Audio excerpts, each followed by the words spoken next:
მოგესალმებით ძვირფას ტელემაყურებლებო, გადაცემა ეკონომიკური დაიჯესტი დაიწყო, მე კი მისი წამყვანი ვეფხია გიორგაძე ვარ. დღეს ჩვენ ვისაუბრებთ ძალიან მნიშვნელოვან თემაზე, რომელიც შეეხება სომხეთისა და აზერბაიჯანის კონფლიქტს. მოგეხსენებათ, რომ კონფლიქტი დაიწყო სომხეთსა და აზერბაიჯანს შორის და ჩვენი პირდაპირ სამეზობლო ქვეყნებია, საქმიანი თუ სამეზობლო ქვეყნებია მოგეხსენებათ და მათთან გვაქვს ეკონომიკური კავშირები. ეკონომიკური კავშირები გამოიწვევს იმას, რომ ეს თუ ორ ქვეყანას შორის დაიწყება უფრო მეტად სიტუაცია, რა თქმა უნდა, იმოქმედებს მათ ეკონომიკაზე.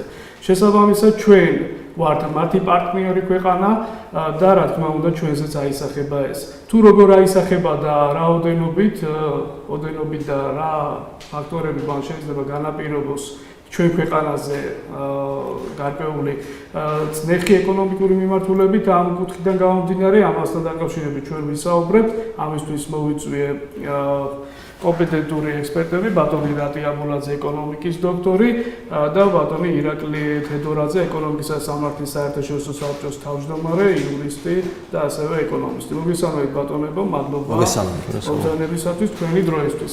ასევე პარალელურად ჩვენ ვისაუბრებთ მიმდინარე ეკონომიკურ მოვლენებზე, როგორიც არის ლარის კურსი, მნიშვნელოვანი არის ჩვენთვის, ჩვენ მოსახლეობისთვის, იმიტომ რომ ჩვენ ღარიბი ადამიანები ვართ, 90% ამ ქვეყანაში ცხოვრობ და შესაბამისად თითეული ის თეთრი სხვაობა და გაუფასურება, რა თქმა უნდა, მოქმედებს ჩვენ ჯიბეზე. ასევე სხვა მაკროეკონომიკურ ფაქტორებზე, მოკლედ ვიყურეთ ძალიან საინტერესო გადაცემა გელოდება. პირველი შეკითხვა ესეთი მექნება, როგორც თავიდან აღნიშნე, ჩვენ ვართ დაკავშირებული ამ ქვეყნებთან, ეკონომიკური ურთიერთობები გვაქვს და რატი თქვენთან მექნება პირველი შეკითხვა, რამდენად მჭიდრო ეკონომიკური ურთიერთობები გვაქვს ამ ქვეყანასთან, თუ ეს კონფლიქტი გაგრძელდა, როგორ აისახება საქართველოს, რა ძირითადი ინდიკატორები დაუშვათ შეიცვლება ამ შემთხვევაში. მოგესალმებით, მადლობა გიხდით მოწვევისთვის, მე ვესალმებ პატრიციამ ტელემაყურებლებს. აღნიშნა, რომ რეგიონი მეზობელი ქვეყნები ფსიქოლოგიურად, ეკონომიკურად, სოციალურად, კულტურულად, სტრატეგიულად დაკავშირებული და ასე ვთქვათ, ერთიან განზომილებაშია წარმოდგენილი. შეიძლება აღინიშნოს, რომ ჩვენ უსაფრთხოების თვალსაზრისით, ეკონომიკის თვალსაზრისით, ვაჭრობის თვალსაზრისით, აბსოლუტურად ყველა მიმართულებით განვიხილავთ სომხეთთანაც თანამშრომლობას, აზერბაიჯანთანაც თანამშრომლობას და კავშირულ ურთიერთობას და ამდენად იქ მიმდინარე პროცესები არ შეიძლება განვიხილოთ ცალკე აღებლად. არც ერთი მიმართულებით. ბუნებრივია ახლა ეს რომ იყოს ვთქვათ რაღაც დაშორებული რეგიონი, ვთქვათ, ჩინეთი, ინდოეთი, ან ასე შემდეგ, ვისაუბრებით პირდაპირ ეკონომიკურ ციფრებზე, ხო? ვაჭრობა რამდენია, ინვესტიცია რამდენია, ტურიზმი რამდენია, თუ ასე შემდეგ. და პირდაპირ თუ გარკვეულწილად განვიხილავდით იმ ზარალს, მაგრამ ეს არის ქვეყნები, რომელთანაც სადაც თუ კონფლიქტი გაიზრდება, მისი ფასი მაღალი აღმოჩნდება ჩვენთვისაც. აქ არ არის მხოლოდ პირდაპირ დანახარჯები, რომ სამხედრო ხარჯი გაიზრდება და ეს გავლენას ეკონომიკას, ეკონომიკის აქტივობაზე, ან რეგიონში მიმდინარე სამხედრო კონფლიქტი ზოგადად გავლენას ეკონომიკას საინვესტიციო აქტივობაზე, გავლენას ეკონომიკას ინვესტორებზეც, რომლებიც შესაბამისად გაზრდიან შემდეგ იმ ფასს, იმ პრემიას, უსაფრთხოების პრემიას, რომელიც მათ უნდა გაითვალისწინონ, ვთქვათ, რეგიონში ფულის ჩადებიდან. შემცირდება ვაჭრობაც, ტურიზმიც, მისგან მიღებული შემოსავლებით, რომელიც ისედაც ამ საზღვრების ჩაკეტვის გამო კიდევ უფრო შემცირებული იყო და რა თქმა უნდა ეს ყველაფერი ეკონომიკას ძიმე დარტყმას მიაყენებს. ანუ სამხედრო მიმართულებით გადაინაცვლებს ქვეყნის მთავარი ძირითადი დოლარი ამ შემთხვევაში. ინტერესებიც, ორიენტირებიც, ვექტორებიც, ისრებით, მაგრამ აქ ერთია, როდესაც ვამბობთ ეკონომიკური თვალსაზრისით და გასათვალისწინებელია გეოეკონომიკური ინტერესებიც. ჩვენ ხედავთ რას? კონფლიქტს, მაგრამ ამ კონფლიქტი გარკვეულწილად მოსალოდნელი იყო გლობალური პოლიტიკური ვექტორების ცვლილება სოფლიოში.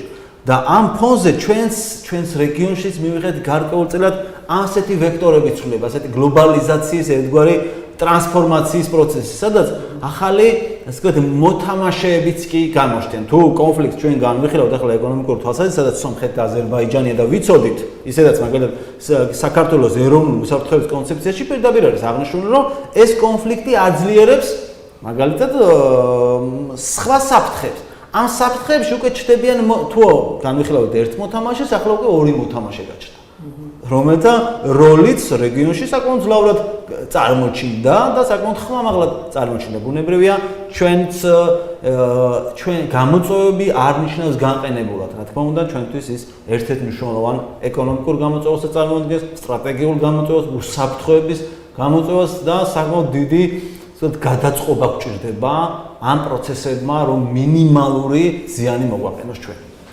გასაგებია სამხედრო მიმართულება, გასაგებია და რა თქმა უნდა ცეცხლი თუ აინდო ჩვენს მეზობელ ქვეყნებში, ჩვენთან რა თქმა უნდა, ჩვენზე რა თქმა უნდა იმოქმედებს ეს, ჩვენ გარკვეულწილად ჩართულები ვიქნებით ამ მიმართულებით გვინდა თუ არა, იმიტომ რომ სატრანზიტო ქვეყანა ვართ და რა თქმა უნდა რუსეთი და თურქეთი პარალელურად ჩაერთვება და არის ამის განცხადებები და შესაბამისად რუსული ჯარი დგას თუ იმაში სომხეთში, აქტიურად სომხეთის ჯარს რუსეთის ჯარი მართავს და სომხეთი აზერბაიჯანს რა თქმა უნდა ეხმარება თურქეთი და მზადყოფნა გამოაცხადა რომ ჩემი სამხედრო დაუშვათ ტექნიკა იგივე თქვენი ტექნიკა არის და გამოიყენეთ, ხო? ანუ პარალელურად ამაში ორი მთავარი ფიგურანტი ამ შემთხვევაში აზერბაიჯანი და სომხეთის გარდა ერთვება კიდევ ორი და თუ დაუშვათ ჩვენ ამ შემთხვევაში ჩაერთო აუცილებლად სატრანზიტო მხარეს გამოიყენებს როგორც რუსეთი კი რა თქმა უნდა ჩვენ შეთანხმება გვაქვს წინა ხელისუფლების პერიოდში რომ სომხეთთან გამავალი სარკინიგზო რომელიც დაუშვათ შეიძლება გამოყენებული იქნას ამ შემთხვევაში ну იქ სამხედრო ტექნიკაზე არ არის საუბარი, მაგრამ ვარ ამ შემთხვევაში მომხდარა სახელმწიფო და შესაბამისად ალბათ თურქეთთან გარკვეული ხელშეკრულებები გვაქვს დადებული. რა თქმა უნდა, სამხედრო მიმართულებით ალბათ ამ მიმართულებით უფრო თავის სპეციალისტები ისაუბრებენ, მაგრამ გარკვეულწილად რა თქმა უნდა ჩვენ შეხება მოგვიწევს ამასთან დაკავშირებით.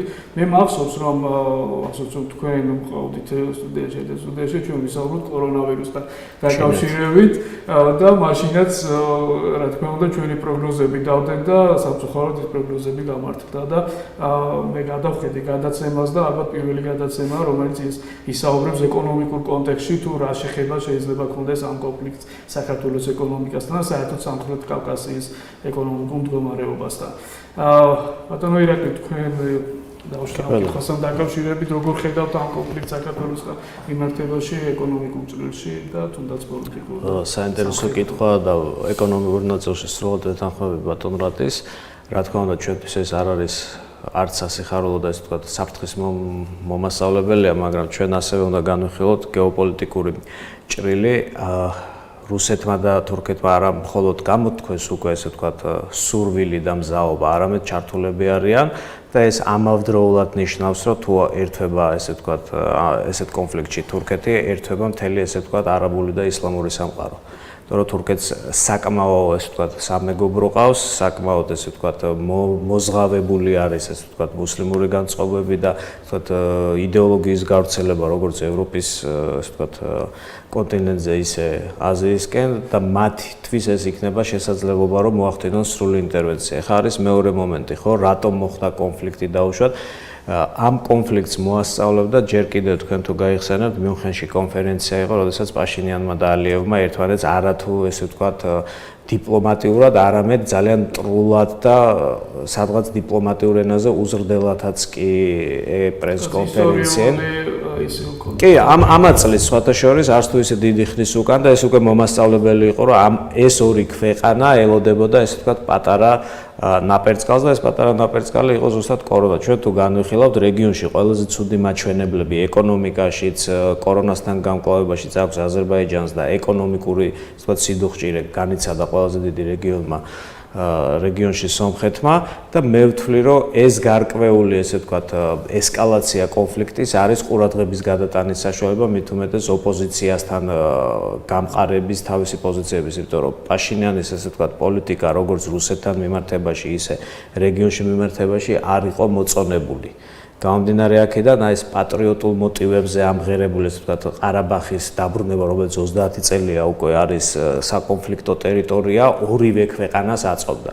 მე არ ვთვლი რომ ესკალაცია შეიძლება იქამდე მივიდეს, რომ მართლა ჩვენ მივიღოთ რეგიონალური ომი, იმიტომ რომ აზერბაიჯანის სომხეთის ჩართვა აუცილებლად გულისხმობს, რომ იქ რუსეთის დასახმარებლად ყაზახეთი გამოყოფს გარკვეულ დახმარებას, ყირგიზეთი გამოყოფს, მთელი რუსეთის სამეგობრო ქვეყნები.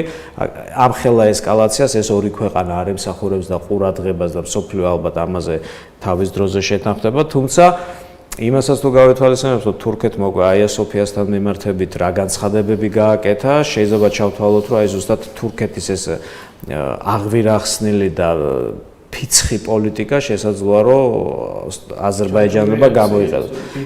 თქვენ თუ გადახედავთ ისტორიულად, მე ესე ვთვლი, რომ დავით გარეჯის ხელოვნურად პრობლემა ასევე იყო აზერბაიჯანის მხრიდან თავისი პოლიტიკური სიძლიერის გამოსავლენად ან რეგიონში გავლენის გასაძლიერებლად და ჩვენ ესე ვთქვათ წინდახედული პრეზიდენტის პატარა ბიძგიც ხო არ იყო მაგ დავინახე. იცით რა არის ზოგადად პოლიტიკა ესეთი თემა არის, რომ ნებისმიერ განცხადებას, როდესაც აკეთებ მით უმეტეს ქვეყნის პირველი პირი და წარმომადგენელი პირი, აქ ყველაფერი გათვლილი უნდა იყოს და წინასწარ იწერება ეს სპიჩები, ყველამ ძალიან კარგად ვიცით, არსებობს სპიჩრაითერები და თითოეული ესე ვთქვათ მძიმე იქნება თუ ჰალსტუხის ფერსაც გააჩნია, ესე ვთქვათ, როდესაც პოლიტიკოსი საუბრობს, მაგრამ აი ზუსტად ის მომენტი არის, რომ ჩვენთვის ამ ორი ქვეყნის ბრძოლა ეკონომიკურად იქნება სიდუხჭირე, იმიტომ რომ არ ამგონია თუ ესკალაცია მოხდება კონფლიქტის, ტურიზმი ჩვენ რომც გავხსნათ ესე ვთქვათ საზღვრები, აზერბაიჯანი და სომხეთიდან ჩვენ ესე ვთქვათ მივიღოთ ინვესტიციები, რომლებიც მათ უნდა განეხორციელებათ ან დანახარჯები, თუნდაც ის ერთკვირიანი თუ ათდღიანი ტრიპები, რომლებიც უნდა დაეგეგმოთ. გამომდინარე აქედან საკმაო პრობლემა იქნება, თუმცა ეხლა დავუშვათ ძალიან ცინიკურად თუ ვისაუბროთ, შესაძლებელია რომ საქართველოს შეითავსოთ ესე ვთქვათ რეგიონში ჩვენ ვითვლებით რომ საუკეთესო მედიცინა გვაქვს და თუ დავუშვათ დაჭრილები იქნება თუ ეს შესაძლოა რომ ჩვენ მივიღოთ და ამ ხრივ მოხდეს ჩვენს ქვეყანაში ინვესტირება, მაგრამ ალბათ ამაზე ჯერ ადრეა საუბარი და ალბათ ცოტა არაჰუმანურია რომ ეს დავითვალოთ რომ რამდენი იქნება დავუშვათ დაზარალებული და შევძლებთ თუ არა მათ სრულ სამედიცინო მომსახურებას. აი ეს ფაქტორები და მეორეც არის რომ პუტინის განცხადებებით საინტერესო არის ამ კონფლიქტთან, ის არც ცდილობს რომ კონფლიქტის დეესკალაცია მოხდეს, არამედ პირიქით თითქოს ორივე მხარეს რაღაცნაირად ამხნევებს, რომ ესე ვთქვათ ისტორიული სამართლის აღდგენა ორივე ქვეყანას ესმის ესე ვთქვათ თავისი სასარგებლო და ესეც არ არის ალბათ წინდახედული ნაბიჯი. თუმცა შეიძლება შედიოდეს ესე ვთქვათ რუსეთის გეგმებში, რომ რეგიონში გამოიწვიოს აღელვება და ჩაგვithრიოს ჩვენს. იმიტომ რომ დავით გარეჯი და ასე ვთქვათ სომხების პრეტენზიები ახალ ქალაქზე და სხვა რეგიონებზე ჯერ კიდევ ცოცხალია და ასე ვთქვათ არ მიძინებული. კი, მადა ესე ვთქვათ ჭამაში მოდისო ნათქვამია და შესაძლოა რომ ამ ქვეყნება თუ ამ ხელა მხარდაჭერას მიიღებენ რუსეთი და თურქეთი, შესაძლოა რომ საქართველოსაც დაუწყონ ესე ვთქვათ თავიანთი პრეტენზიების წარდგენა. ამ რუსეთს დიდწილად რა თქმა უნდა ურჩევნია სამხრეთ კავკასიაში გაკრული დაძაბულობა, იმიტომ რომ რა თქმა უნდა ფაქტიურად სირიაში და იქ და აღმოსავლეთში რაღაც თავისი რუსეთმა ესე ვთქვათ საგარეო ინტერვენცია ვერ განახორციელა იმ წარმატებით, რაც ჭირდებოდა. ეს 2008 წლის ომმაც არ მისცა მასში შედეგები, რაც მას ჭირდებოდა მომავლისთვის. უკრაინაში შეჭრამ არ მისცა, ყირიმის ესე ვთქვათ გადატრიალება დიდად ეფექტური არ იყო და ევროპა არ შეშინდა, ამიტომ აი ეს ფიცხი პატარა მთავრობები რომლებიც დამოკიდებულია ესე ვთქვათ რუსეთიდან გზავნილებზე ჩვენი ესე ვთქვათ ეკონომიკა, ტურიზმიც კი მიბმულია, ღვინის ბაზარი კი ბატონო, ვცდილობთ დივერსიფიკაციას, მაგრამ ესე ვთქვათ ამ დიდ დატვს ვერ გავეკეცით, ხო? ამიტომ ალბათ იქ გადააფასეს და ევროპის ანექსიას ისევ ჯობია, რომ ეს პატარა ქვეყნები, რომლებიც ისედაც ითვლებოდა, რომ იყო მისი ხელის ქვეყნები, სომხეთი ავიღოთ, არის სუფთა რუსეთის ესე ვთქვათ მარჯვენა ვეზირი, აზერბაიჯანი ხო ესე ვთქვათ რუსეთის შეუკითხავად არაფერს არ აკეთებს, უბრალოდ აქ თურქეთის ინტერესები ერთვება, მაგრამ მე ვფიქრობ, რომ თურქეთი და რუსეთი აზერბაიჯანის გამო ერთმანეთს არ წაეკიდება სამყაროს ასოციაციად, გაიყოფენ ჩვეულებრივად. გამომდინარე აქედან რუსეთს უფრო აწყობს პატარა მთავრობების დამხობა და აქ თავისი ბიზნესების შემოსვლა. ჩვენ არაერთ გადაცემაში გვისაუბრეთ, სხვათა შორის ვეფხია, რომ რუსული ფული ქართულ ბიზნესში უკვე ძალიან დიდ როლს თამაშობს და ძალიან დიდი კომპანიები და ასე ვთქვათ საშუალო კომპანიები რუსული აქტივებით და ინვესტიციებით არის დაფუძნებული. გამომდინარე აქედან ეს შესაძლოა იყოს ასე ვთქვათ აზერბაიჯანის სომხეთის ერთმანეთთან წაკიდება, შესაძლოა იყოს შემდეგი გაფართოების ასე ვთქვათ საწინდარი და საქართველოს ჩათრევის საწინდარი, რომ ერთიანად ერთი გასწრებით სამი კურდღელი დაიჭიროს. ესე იგებია. მადლობა.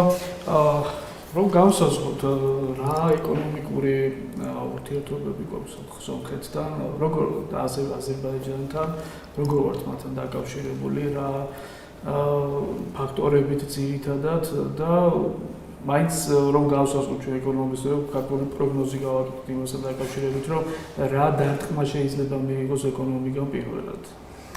აზერბაიჯანთან ჩვენ გაგვაჩნია სტრატეგიული ურთიერთობები სატრანსპორტო, საკომუნიკაციო, ამ შემთხვევაში ენერგეტიკული მიმართულებით, საგარეო სავაჭრო, სარკინიგზო, განსაკუთრებით მილსადენის 3 პროექტი, ასე ვთქვათ, რომელიც აზერბაიჯანიდან საქართველოს გავლით იგივე თურქეთის მიმართულებით ხორციელდება და შეიძლება ვთქვათ, რომ თითქმის ყველა სფეროში აზერბაიჯანთან გვაქვს მჭიდრო კავშირი ურთიერთობა. ეს ძირითადი მიმართულებები, რომელიც წარმოვაჩინეთ, საკმაოდ დიდ როლს თამაშობს. მეორე, სომხეთ პლუს არ დაგვაუწყდეს ხო აქ არის აღმოსავლეთ პარტნიორობაში, ნატოს და საერთაშორისო, ასე ვთქვათ, თანამშრომლობის კუთხით ერთგვარი პარტნიორული ურთიერთობა. სხვადასხვა ინიციატივა ისეთივე აქტიური არ არის, რა თქმა უნდა, როგორც ჩვენ ამ თანამშრომლობებში, მაგრამ თლიანად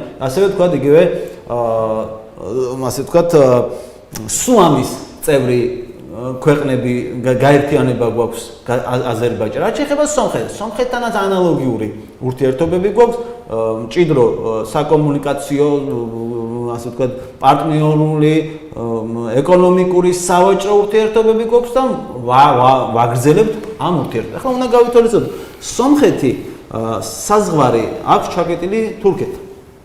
აზერბაიჯანს საზღვარი აქვს ჩაკეტილი სომხეთთან. შესაბამისად, ჩვენ ვართ თავარი ირიბი, ასე ვთქვათ, გამტარი, აი თურქეთიდან პროდუქცია სომხეთში შედის საქართველოს გავლით. ახლა აზერბაიჯანიდან სომხეთში არ შედის. ასე არ არის ოფიციალურად, მაგრამ გარკვეულწილად ჩვენ ვართ ძირითადი კვანძი, ამიტომაც ვართ ძირითადი ჰაბი. როგორც მახსოვს თურქეთიდან იმპორტი, როგორც მახსოვს ზუსტად ესეა, თურქეთიდან იმპორტი დაახლოებით არის 5% სომხეთის იმპორტში. და არ არის ცოტა იმ ფონზე, როცა თურქეთთან გარკვეული ცუდი ურთიერთობა. დაახლოებით ოფიციალურად დიპლომატიური ურთიერთობა გაწყვეტილია. ესე იგი, საკმაოდ დიდი როლი აქვს, გეთანხმებით ცალკე ის, მაგრამ თუმცა ჯამში რომ იკრიბება, საკმაოდ დიდი 13%-მდე ადის სხვადასხვა, ასე ვთქვათ, მაჩვენებლებში, ასე ვთქვათ, ირიბი და უშუალოდ ხო, ესე. ამიტომ, როდესაც ვამბობთ მასთან კავშირ ურთიერთობას, აზერბაიჯანის წილი ძალიან დიდია, მაგალითად ეკონომიკურ აქტივიზაციაში, ეკონომიკურ საინვესტიციო მაჩვენებელი 2019-ში საკმაოდ დიდი მაჩვენებლები ქონდა. 2019-ში დიდი მაჩვენებელი იყო მაგალითად ტურისტები თვალსაჩინო 1,900,000 იყო აზერბაიჯანის მოქალაქე, 1,400,000 იყო რუსეთის, 1,300,000 იყო სომხეთის და 1,100,000 იყო თურქეთის მოქალაქე. ახლა რეგიონი რო დავალებო. შემოსავლებით 3,5 იყო მთლიანად ოღონდ, ამათ გარდა კიდევ სხვა ქვეყნები ტურიზმში შემოსული. ახლა როდესაც ვსაუბრობთ, აქედან წილობრივად პროცენტულად რომ მოვიდა, ამ რეგიონებიდან უფრო მეტი ადამიანი შემოდის პროცენტულად, ვიდრე მთელი სოფლიოდან. ხო, ახლა რომ შევადაროთ ქვეყნების მიხედვით.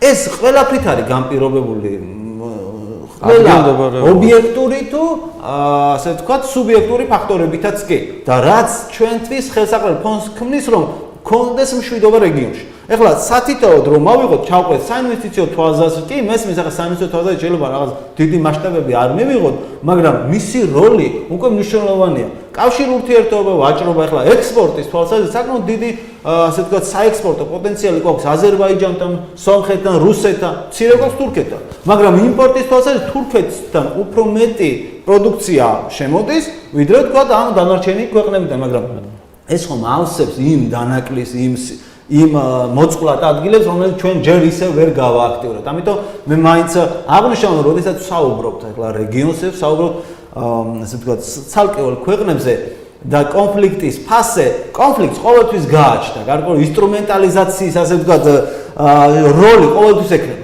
მას ექნება მართლობითი რესურსის სხვადასხვა, ასე ვთქვათ, გამაძლიერებლის ფუნქცია, თუ სხვადასხვა ყურადღების ახლა დღეს მთელი რეგიონი, იმიტომ არის დუხს, სოფლიო, იმიტომ დუხს, რომ გვაქვს უდიდესი გამოწვევა, პანდემია, რომელმაც ჩაკეტა, გააჩერა მოქალაქეს, ბიზნესის და სახელმწიფოს. შეცვალა ეკონომიკური გაიხსნა და დავრჩით ვინ? ყველას პრობლემა აქვს, ფულის პრობლემა აქვს, შემოსავლის პრობლემა. ახლა ეს როგორ უნდა დაბალანსდეს? იმედია ომით არაო, კონფლიქტებით არა. მაგრამ განვითარებულ ქვეყნებს, ეკონომიკის მქონე ქვეყნებს აქვს რესურსი დააბალანსოს რეზერვებით, მარაგებით, ფულადი თანხებით, ჩვენ სხვებზე ვართ დამოკიდებული. და შესაბამისად არ უნდა დაგვაუწყდეს ამ ფაქტორების გარდა ენერგეტიკული პოლიტიკა, რომელიც ამ ასე ვთქვათ ბოლო პერიოდში განსაკუთრებით დიდ ყევებში. მაგალითად, წინა წლის აპრილში წარუმატებლად დამთავრდა რუსეთის და თურქეთის მოლაპარაკება ფასთან დაკავშირებით. არ დაგვაუწყდეს, რომ თურქეთი 98%, 17% მეორე არის მოხმარებაში, იმპორტში და 92% გაზია.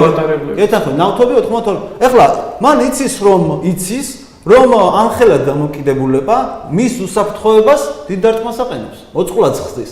ამიტომ ის ეძებს დივერსიფიცირების გზებს. დივერსიფიცირების გზის ყველაზე საუკეთესო მაგალითი, ისა შესაძლებლობა არის რომელი? აზერბაიჯანი საქართველოს გავდა, ბუნებრივია, ჩვენი გავდა. ეს არ შედის ბევრის, მაგრამ ახლა თუ გადავხედავ დავუშვათ ბოლო პერიოდში რა მოხდა, ლიბია ფაქტიურად თურქეთმა აიღო, ლიბია არის ერთ-ერთი ექსპორტიორი ქვეყანა საწვავის, ხო? და რუსეთმა ლიბია დათმო იმ შემთხვევაში. არ არის ბოლო გაყიდა, ჯერ არ ვიცი. ხო, თუ დათმო, თუ გაყიდა ეს არის, მაგრამ ფაქტიურად თურქეთმა მე ვთვლი, რომ შესაძლოა, რომ რუსეთსა და თურქეთს შორის მოხდა გარიგება და თურქეთი გარკვეულ, ესე ვთქვათ, ვარს განაცხადებს რეგიონში პრეტენზიებზე რუსეთის სასარგებლო და ზუსტად სომხეთ-აზერბაიჯანის ვითომ ომიც ამას ემსახურება. როგორც ჩვენ დავკარგეთ აფხაზეთი და ოსეთი, ესე ვთქვათ, წინამთავრობის დროს გადადგმული ნაბიჯებით 2008 წელს გულისხმობ, შესაძლოა, რომ ზუსტად რუსეთის სცენარი არის პანდემიის დროს ვის რა ეომება დალაგებულ სახელმწიფოს, ხო, თავის ესე ვთქვათ, გასაჭირი აქვს, ზუსტად რუსეთის ხელწერა, ის არ შედის, არ აკეთებს პირდაპირ ინტერვენციას, მაგრამ ორივე მხარეს მოუწოდებს, ესე ვთქვათ, აქტიური ინტერესების დაცვისაკენ, ხო? შესაძლოა, რომ ზუსტად ლიბია გამოვიდა ჩვენი, ესე ვთქვათ, რეგიონის საფასური თურქეთზე გადახდილი, კი. და რუსეთს ისე ურჩევენ, რომ ეს ძველი საბჭოური და ესე ვთქვათ, რუსული სამხედრო დოქტრინაა ზუსტად. ასე ვთქვათ, კავკასიაში, რეგიონში მოხდეს აფეთქება და არასტაბილურობის ფონზე მან ითამაშოს მშვიდობის, ესე ვთქვათ, ჭალებში მშვიდობის მატარებლის როლი. ეხლა ჩვენ ვსაუბრობთ ეკონომიკურ ინდიკატორებზე, როგორც არის დავუშვათ ამ შემთხვევაში იმპორტი. მე მინდა სტატისტიკური მონაცემები გავაცნო ჩვენს მსმენელებს და დამაყურებლებს. მაგალითად, სომხეთს 2019-ში 3% აქვს ჩვენს იმპორტში, დიდი არაფერი, მაგრამ სხვასაც გადავხედავ, ნახოთ რა ხდება. აზერბაიჯანი 6%, რუსეთი 10%, თურქეთი 17%. ეს არის საქართველოს იმპორტში ამ ქვეყნების წილი. რაც შეეხება პირდაპირ უცხოურ ინვესტიციებს, აზერბაიჯანი 3%, სომხეთი 1%, რუსეთი 4% და თურქეთი 19%. ანუ თურქეთი აქაც ფაქტურად ლიდერობს 13 მილიარდიან საგარეო ვაჭრობაში. 13 მილიარდ დოლარიან საგარეო ვაჭრობაში. ჩვენი საგარეო სომხეთის და აზერბაიჯანის ესე ვთქვათ ფასეულობა იმაში კი არ მდგომარეობს, რომ ჩვენთან რამეს დებენ ფულადი ან ეკონომიკას გვიძლიერებენ, არამედ იმით, რომ ისინი არიან სტაბილური მეზობლები, რომლებთანაც ჩვენ აქამდე ჯერ ომი არ გქონია. ეს გვიძლიერებდა ჩვენ საინვესტიციო გარემოს და ჩვენ თავისუფლად შეგვიძლია განვეცხადებია, რომ ვართ მშვიდობიან რეგიონში. არ ყავს ესე ვთქვათ აქტიური მტერი მეზობლები. უკვე რატომ როგორც თქვა პირველ თავის ესე ვთქვათ პასუხში მათთან ომი, მით უმეტეს თურქეთის ჩართულობა ჩვენ გვხდის ესე ვთქვათ კონკურენტ უნაროს რეგიონში ესე ვთქვათ სტაბილური გარემოთ. იმიტომ რომ პირველად ოდესაც ადამიანი, ხო, რა თქმა უნდა, არავინ არ ჩადებს ფულს რეგიონში, სადაც 50 კილომეტრში ჩათვალეთ რა ფეხითაც კი შეიძლება ერთ დღეში ჩამოსვლა, ხო? აქეთ ოსეთის რეგიონი, ანუ რუსეთმა ძალიან კარგად გაანალიზა ჩვენი სისუსტეები. ეს ვთქვათ, აღარ გვედავება ნატოზე, აღარ გახდა ეს თემები პოპულარული და რუსეთმა გააკეთა ზუსტად ბიზნესისთვის მნიშვნელოვანი ინდიკატორი გაგვიფუჭა. სტაბილური გარემო. რაც ყოველთვის იბეჭდებოდა ყველა უცხოურ პრესაში, ბიზნეს ფორუმებზე, რომ საქართველოს იყო ბიზნესისთვის მშვიდი და მეგობრული გარემო, დღეს აი ამ კონფლიქტმა თუ ეს ესკალაციას განიცდის, საქართველოს წაართავს ამ ოპერატესობას.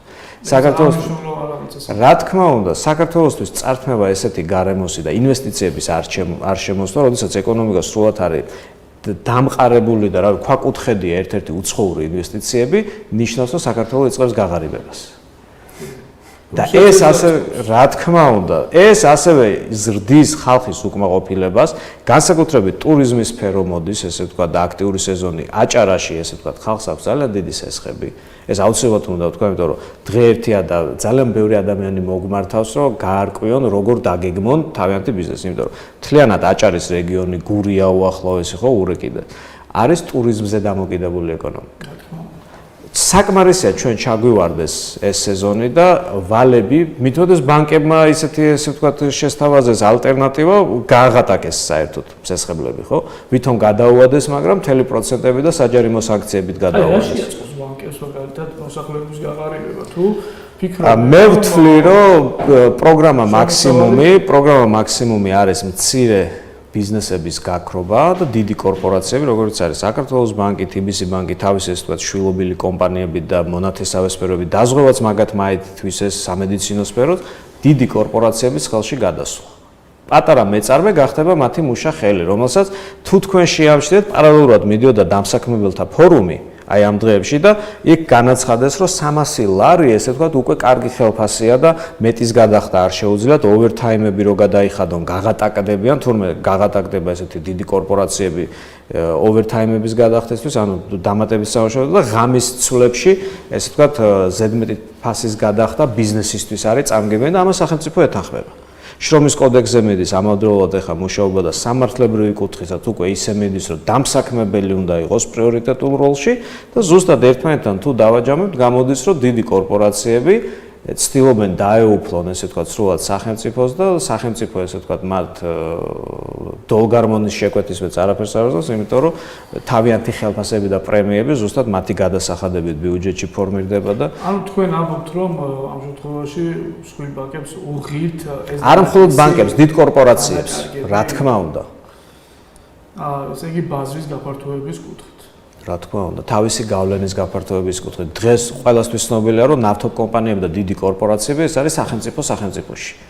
ის კარნახობს თან შენობით ტონში კარნახობს სახელმწიფოს რა ცვლილება მიიღოს, რა კანონპროექტი მიიღოს, როგორ შეცვალოს ესე ვთქვათ საინვესტიციო გარემო და სამართალი და ასე შემდგომ. აი ეს არის არასწორი, საკმარისია მთავრობამ არასწორად დაგეგმოს ანტიკრიზისული ესე ვთქვათ მოქმედებები, დიდი კორპორაციები ბევრად გაძლიერდებიან, იმიტომ რომ წარმოიშობა არაჯერმეც შესრულებული სასესხო ვალდებულებები და ლიკვიდური აქტივები ესე ვთქვათ გაიაფთება, გამომდინარე აქედან ბანკები და სხვა კომპანიები, რომელსაც აქვთ ინტერესები, აი კაპიკებად ჩაიგდებენ ესე ვთქვათ ჟარგონით რო ვთქვათ ხელში მთელს ინფრასტრუქტურას, რომელიც არის კერძო მესაკუთრის და აი სასტუმროს მეპატრონე რაღაც 20 ნომრიანი სასტუმრო რო უკვე გადახდის უუნარო გახდება მაგრამ. მე ძალიან მიყვიზეთი რაღაცა.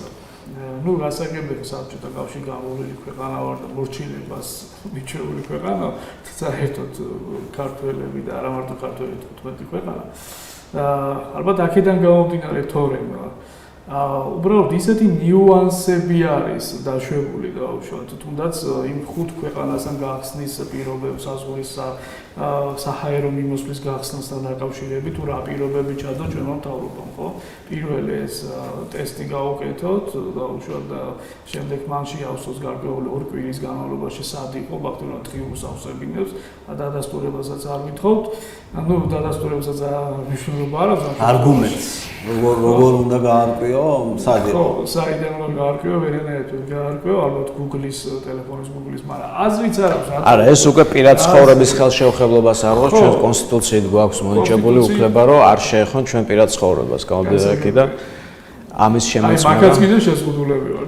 ხო და ანუ დარჩა ერთი ტესტი, მაგრამ შემოდის ქართველები, ხო? დავუშვათ უცხოეთში ფაქტიურად მილიონ 600,000 ადამიანი არის საზღვარგარეთ, ხო? ჩვენი ემიგრანტებს უგულისხმობ და ბევრს არ აქვს იქ მაგალითად მიღებული მოქალაქეობა და შესაბამისად ისინი არ არიან მიმაგრებული ისე, რომ მთავრობამ გადასახადი უხადოს იმ პერიოდის განმავლობაში, რასაც კორონავირუსი ქვია. ამიტომ ისინი დაბრუნებას გარკვეული პერიოდის განმავლობაში ამჯობინებენ, ხო? და ამ შემთხვევაში ბრუნდებიან საქართველოში, ხო? ძალიან დიდი კონტინგენტია და ამ მიმართულებით თუ გავაგრძელებ, ძალიან დიდი პრობლემები არის დაბრუნებასთან დაკავშირებით, თუნდაც ვიზი არის გასვლასთან დაკავშირებით. ეს ბაზარი საერთოდ მონოპოლიზირებული არის. შედარება ამ შემთხვევაში თუ დაუშვათ უცხოელებს უშუალოდ ამ ტესტის სწრაფი ტესტის საშუალებით, მაშინ ჩვენი მოქალაქეები მარა დააშავოს 2 კვირის განმავლობაში რო სასტუმროში დაუშვათ სამართლებრივად ცოტა სხვანაირად გამოდის ვეფხი, ანუ ლიტვა, ლიტვა, მე მგონი ფინეთი და გერმანია. ეს ქვეყნები იქნება დაშვებული მხოლოდ სიცხის გაზომვის საფუძველზე. მაგრამ თუ ჩვენი მოქალაქე ამ ქვეყანაში ცხოვრობდა, მას აქვს ესე ვთქვათ საზღვის კვეთის დამადასტურებელი დოკუმენტი, რომ ის ამ ქვეყანაში იმყოფებოდა. მაგრამ აქ ამაზეც არ არის საუბარი, ხო? ქვეყანას ძალიან მარტივად შეეძლო, თითოეულ შეეკრიბა სასტუმროს მეპატრონეები, უზრუნველყოთ სასტუმროში დაუშვათ იგივე ანტისეპტიკური სამუშაოები, უსაფრთხოების ნორმები და თითოეული ადამიანი ეს იყო როგორი მომენტი, იცი, დააძალეს, რომ ჯანმოს თვალში გამოჩენილიყო როგორც უსაფრთხო ქვეყანა. თუმცა კი, ჯაჭური ბმა ამ ორ მოქმედებას შორის მე ვერ დავინახე. რახან ეს ყველაფერი გაკეთდა? ხო შეიძლება რომ თითოეულ ტურისტს გააკეთებინო ჯავშანი კონკრეტულ სასტუმროში და ამ სასტუმროში მას დახვდეს უკვე საკარანტინო ტიპის მომსახურება, რომელიც შეძლებს რომ უსაფრთხოების გარკვეული ნორმები დაიცვას. ტურიზმიც არ დაზიანდება, შემოვა ეს ადამიანი და ეს 2 კვირა. ქუჩაში გასვლა ისედაც შეუძლია. აქ თავარია აი სოციალური შეკრება, ხო? უზრუნველყოფილი იყოს და ეს ყველაფერი შეიძლება თქვა და მაშინ უნდა თქვას პირდაპირ სახელმწიფოდ, რომ ნუ ელოდებით ტურიზმის სეზონისთვის გახსნილ საზღვრებს. ავიაცია უნდა იმუშაოს. თუ გადაზიდვა, თუ მიმოსვლა, თუ ასე ვთქვათ ხალხმა არ იმოძრავა, რა ტურიზმზეა, რა ეკონომიკაზე, რა ვაჭრობაზეა საუბარი. სოფლიო ეკონომიკა დღეს იღებს დიდ დარტყმას და ელის ღრმა რეცესიას იმის გამო, რომ საავიაციო მიმოსვლა არის შეფერხებული. და ის რაც არის გახსნილი ისიც ქვეყნების რესურსის ხარჯზე, ხომ, იძლევა იმის თქმის შესაძლებლობას, რომ აღდგენის პროცესი, სოფლიო ეკონომიკის ჩავარდნილი აღდგენის პროცესი იქნება ნელი. ეხლა ჩვენ შემთხვევაში სხვათა შორის ევროკავშირმა ბოლოში გაწყდა, ევროკავშირმა განაცხადა, რომ ჩვენ მეორეჯერ კიდე ჩაკეტვას აღარ დაუშვებთ. ვერ შევძლებს და მიტომ ვეღარ შეძლებს, ვეღარ გადაიჭრა. ჩამოინგრევა ძალიან ბევრი ქვეყანა და პატარა ეკონომიკა. აი ავიაციაზე ვსაუბრობთ. ახლა ძალიან ყველას გვაქვს შეხება, რომ გადაზიდვა, ან ხალხის ჩამოყვანა, ან გადაყვანა გახდა ქვეყანაში პრობლემა. ხომ ხედავ, რომ საკუთარი ეკონომიკის ნაციონალიზაციის გარკვეული ფორმები შეიქმნა უკვე. საკუთარი რესურსი გაქვს, შეიძლება პრობლემების გადაჭრას. ხომ შეიძლებოდა, რომ გარკვეულწილად დაწყებულიყო შექმნა ახალი, ასე ვთქვათ, სახელმწიფოს, ასე ვთქვათ, თუნდაც რესურსის ხარჯზე, ისეთი საავიაციო, ასე ვთქვათ, ბაზის შექმნა, ამ თვითმფრინავების შესყიდვა, რომელიც ჩვენ პრობლემებს მოაგვარებდა. და ხელს შეუწყობდა ქვეყანაში, ასე ვთქვათ, პრობლემების გადაჭრის იმედის შექმნა. შეიძლება ყველა ვერ გადაჭრიდა ყველა წინ, მაგრამ იმედ შექმნიდა, რომ აი სახელმწიფო ზრუნავს, ვერ შეძლო, ვთქვათ, ქართულმა ავიახაზებმა ვერ ვითანამშრომლეთ უცხოურ ავიახაზებთან, მაგრამ აი ჩვენ ამას ვაკეთებთ. ვაკეთებთ, იმიტომ რომ პრობლემები გადაიჭრა. ისიც რა, როდესაც ვერ ჭრი პრობლემას, ხომ, და არ გაქვს ამის რესურსი, ამისთვის არსებობს ადამიანები, არსებობს ასე ვთქვათ, სპეციალისტები რესურსის გამო. მეცაც ვიტყვი რატი დავამატებ ბოდიში ჩაგეჭერით. პირადი გამოცდილები დამაბოდა პასუხისგებლობით ვაცხადებ, ეხლა მისამართებს და იმას ნურავი ნუ მომთხოვთ. პირბადეები და სოციალური დისტანცია მოქმედებს მარტო ბათუმში, ქუთაისში და თბილისში. ჩემი პროფესიული საქმედან გამომდინარე, ბოლო ორი თვე მიწევს მოგზაურობა საქართველოს სხვადასხვა კუთხეებში. რა პირბადეზეა საუბარი, თუნდაც ქსელურ მაღაზიებს ავიღოთ. ერთადერთი აი ალალა თუ ამბობ, ფული არ გადავხდეთ ჩემთვის, გალფის ავტოგასამართის სადგური ნებისმიერ რეგიონში პირბადის გარეშე შიგნით არ გიშვებს და იცავს. რა მაღაზიები, საწყობები, სამშენებლო პუნქტები, ბაზრები, არსად არაფერი არ, მხოლოდ თბილისში არის პირბადე. მაგრამ ხო შეგიძლიათ პირდაპირ თქვა, რომ აფიორა ეს. მაგას ვამბობ. ეს კორონავირუსი არის სიცილით, აი, მართლა სიცილად არ ყოფნის ხალხს და არავინ არ იცავს, არც დისტანციას, არც დეზინფექციის საშუალებას. ყველამ ხო ეს გავაანალიზეთ არა? ახლა სისულელე თვალებში ნაცრის შეყრა, იმიტომ რომ თბილისშიც იმიტომ იცავს ამას მაღაზიები, რომ ჯარიმებია და ბატონო ირაკლი, ჩვენ არ ვიცი და ჩვენ კი სოფლიომ არ იცის, როდის დაიწყო კორონავირუსი საერთოდ სოფლიოში. პირდაპირ აცხადებს ჯანმო, რომ პირბადი არ შველის. არ შველის და არ ვიცით. ანუ ეს არის არგუმენტი იმისა, რომ ჩვენთან ორჯერ გაიზარდა 2018-2019 ჩინეთიდან შემოსული ადამიანების რაოდენობა, სადაც 150,000 თუ არ ვცდები. რაოდენობა. ანუ ჩვენ გამოდის ის, რომ ჩვენ არ ვიცით თუ არ ჩავატარეთ, რა თქმა უნდა, ის ტესტები არ გამოვიყენეთ, რაც სოფლიოში აფრინირებულია ამ მიმართულებით და გამოვავლინეთ, ვის ქონდა, ვის არ ქონდა, ვის აქვს და ასე შემდეგ. ჩვენ არ ვიცით მოცემულობა ვის რა ანუ რა რაოდენობით დაინფიცირებული არის. საუბარი იმაზეც მედის, რომ ესე ვთქვათ, COVID-19-ის მეორე, ესე ვთქვათ, პასიური ფორმა ბევრად მეტმა ადამიანმა გადაიტანა ჩვეულებრივი ვირუსული გრიპის სახით. ზუსტად, აქეთკენ მივდივარ, რომ ჩვენ ფეხზე გადავიტანეთ ფაქტიურად ვირუსი და ფაქტიურად გამოდის პოლიტიკა, რომელსაც თუნდაც დაუშვათ, მე ძალიან ვადარებ ხოლმე ჩვენს ეროვნული ბანკის პოლიტიკას ინფლაცია აქვს ორჯერ სამჯერ მეტი და სწორებას აკეთებს სამჯერ ნაკლებ ინფლაციას და ფაქტიურად პოლიტიკა გამოდის არასწორი. ასევენაირად აქვს ჩვენ სახელმწიფოსაც ეგ მიმართულება არ ვიცით დაუშვათ რამდენია დაინფიცირებული და ჩვენ პოლიტიკას იმაზე ვახორციელებთ, ხო? და სწორებას იმაზე ვაკეთებთ. ამიტომ შესაბამისად ამ მიმართულებით გადადგმული თითოეული პოლიტიკა არის არასწორი, რა თქმა უნდა. ანუ საზღვრების შეზღუდვა, ეს ფარდების ჩამოფარება, ჩემი გადასახედიდან, როგორც ექსპერტის გადასახედიდან, ეს არის, რა თქმა უნდა, ეკონომიკა რო ძალიან მძიმე მდგომარეობაში არ აღმოჩნდა. საკონტროლო გასროლა. ხო, ამისი და უშუალოდ ძალიან კარგი შემაჩერებელი. თუ ჩვენ გაუშვებთ ეკონომიკას, რა თქმა უნდა, იმპორტის გაიზრდება, თუ ამუშავდება ეკონომიკა, ჩვენ იმპორტ დამოკიდებული ვარ და 16.5% არის იმპორტი შემცირებული. ეს ნიშნავს, რომ მოხმარება შემცირდა, ვიცით რომ იმპორტი რამხელა არის საქართველოში. მოხმარებას თავედანებად თითოეული ადამიანის შემოსავალი შემცირდა იმ დონეზე, რომ დღეს მართლა, ანუ პასუხისმგებლობით ვაცხადებ, ჭადი და კარტოფილი სანატრელი გახდა ბევრ რეგიონში. კითხავთ.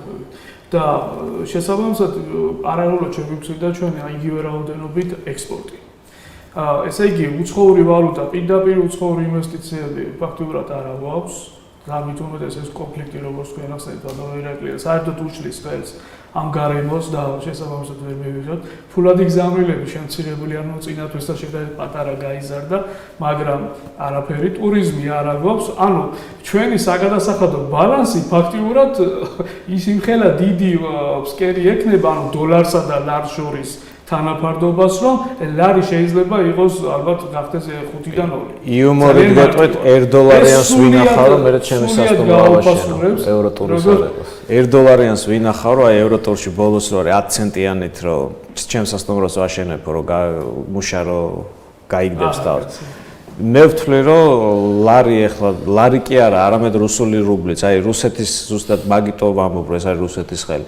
რუსულ რუბლსაც ძალიან დიდი პრობლემები აქვს, ვერ იჭერს ფაქტიურად და აი ზუსტად ესკალაციები და რეგიონში ესე ვთქვათ, არეულობა იქნება გარკვეული მისთვის დაბალანსების შესაძლებლობით, რომ ეს ქვეყნები ან შეიარაღება შეიძენენ, ესე ვთქვათ, სხვა გადაეწყო რუსეთი, რაც იცის რუსეთს, ესე ვთქვათ, ომი, სამხედრო ტექნიკა, აი ამითი დაიწყოს ვაჭრობას და ექსპორტიორიც არის რა თქმა უნდა, რაც ესმის, იმას გაყიდის, მოერგო ზუსტად კორონას ეკონომიკას და ჩვენ, ესე ვთქვათ, ამ ჩვენი ჩაკეტილი საზღვრებით უბიძგეთ ჩვენ ყველა მტერს, რომ დასუსტებულზე ძალიან მარტივად გაიმარჯოს რა.